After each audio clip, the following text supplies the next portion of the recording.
Vamos lá, professores, chegamos ao edital, certo? Eu considero o edital uma das etapas do concurso. Não gosto de falar diretamente, mas um edital bem lido vai fazer com que você direcione estratégias para resolver problemas.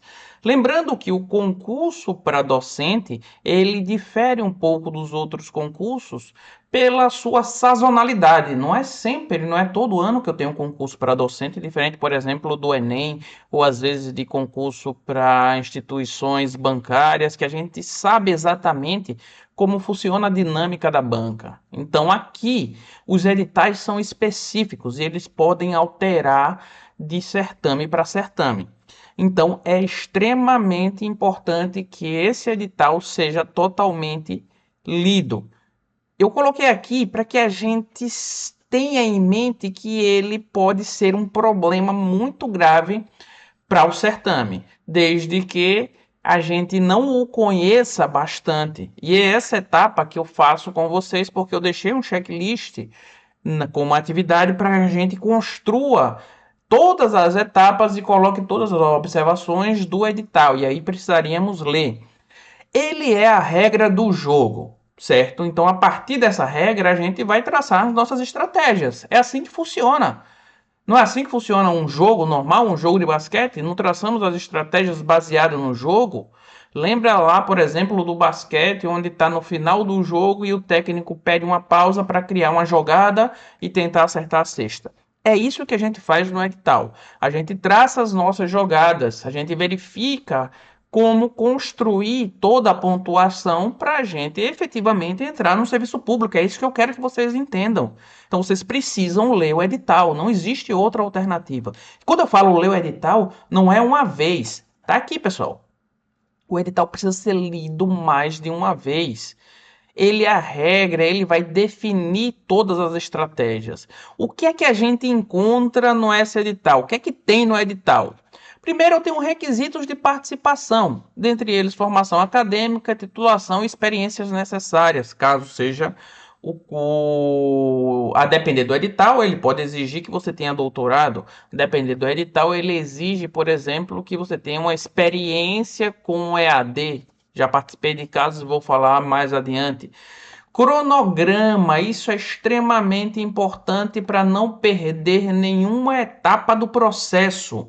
Eu preciso entender quando eu preciso entregar os planos, quando eu preciso entregar os títulos, quais são as etapas decorrentes para que eu possa avaliar. Por exemplo, alguns editais eles restringem uma certa quantidade de vagas para cotas de heteroidentificação ou outras quaisquer.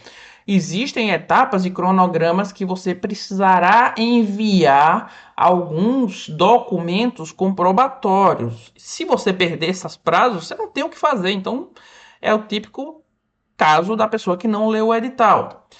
Entender as fases. Como eu falei no vídeo anterior, a gente trabalha com 3 fases base, mas pode ter fases extras no concurso, depende do certame.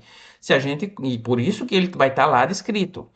Pontuações e critérios de cada fase, incluindo a prova de títulos, deve haver um barema, que é basicamente uma tabela de pontuação para cada etapa ou para cada documento que você irá apresentar. Então você precisa construir esse barema tentando maximizar os seus pontos, certo? E aí, pegar documentos, muitas vezes a gente está se preparando, esquece um pouco da prova de títulos e do barema, e aí a gente começa a pensar em adquirir esses documentos, aí cria uma bola de neve e a gente começa a perder o rumo do concurso.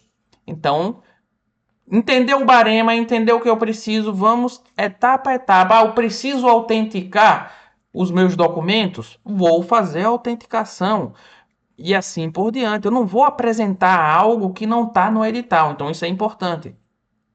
Muitas vezes eles definem um conteúdo e os materiais indicados para o exame. A maioria das vezes não, mas pode acontecer sim do edital ter lá uma bibliografia base para você levar em consideração. Devo ficar só nela? Não. Se você quer estar preparado, fielmente para o concurso, você precisa extrapolar, precisa dar um ponto à frente, precisa estar acima da curva, certo? Mas se tem a base, vamos começar pela base. Sempre aí não tem como, vai haver lá a lista de pontos, certo? Essa lista de pontos geralmente serve como pontos da prova também, a prova objetiva, mas essa é onde a gente vai focar. Então a gente está discutindo aqui, eu vou focar na construção desses pontos, certo?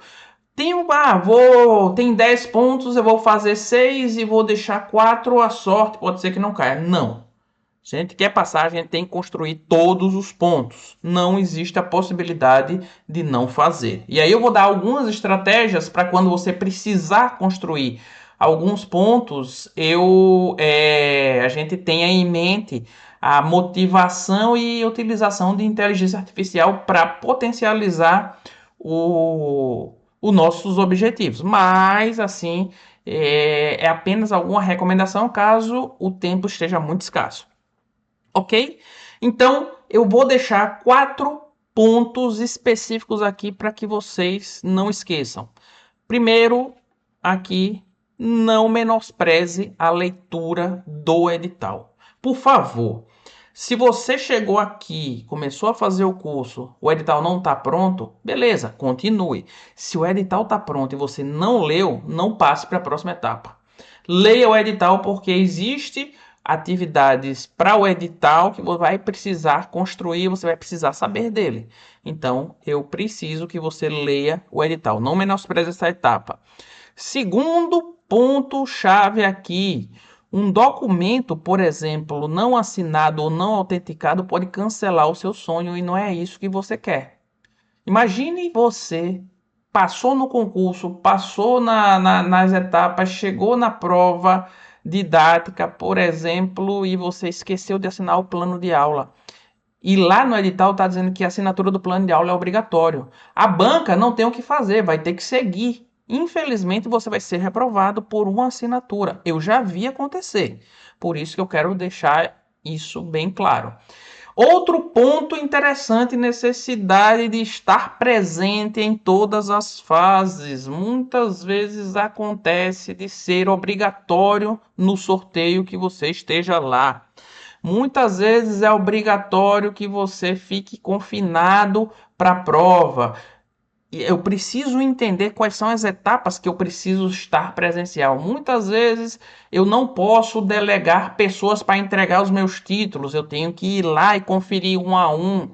Então, pessoal, o edital vai trazer isso. Não existe nada, nenhuma regra que não vai estar clara.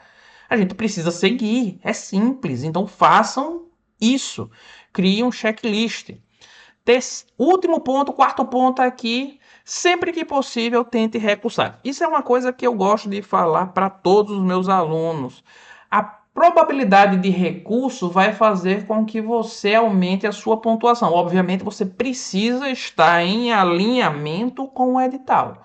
Se existe esse alinhamento, você pode recursar, certo? Então, sempre que for possível e você consiga, faça o recurso. Quanto mais bem feito o recurso, melhor a possibilidade de ser deferido e você aumentar a sua pontuação. Então, tome cuidado com esses pontos, leia o edital. Próxima aula eu vou trazer um case que aconteceu comigo para vocês tomarem bastante cuidado. E vou trazer também um comparativo entre dois editais, para também você verificar que existe diferença, é extremamente importante. Então, até a próxima. Conto com vocês para fazer todo esse checklist e a gente evoluir juntos. Tchau.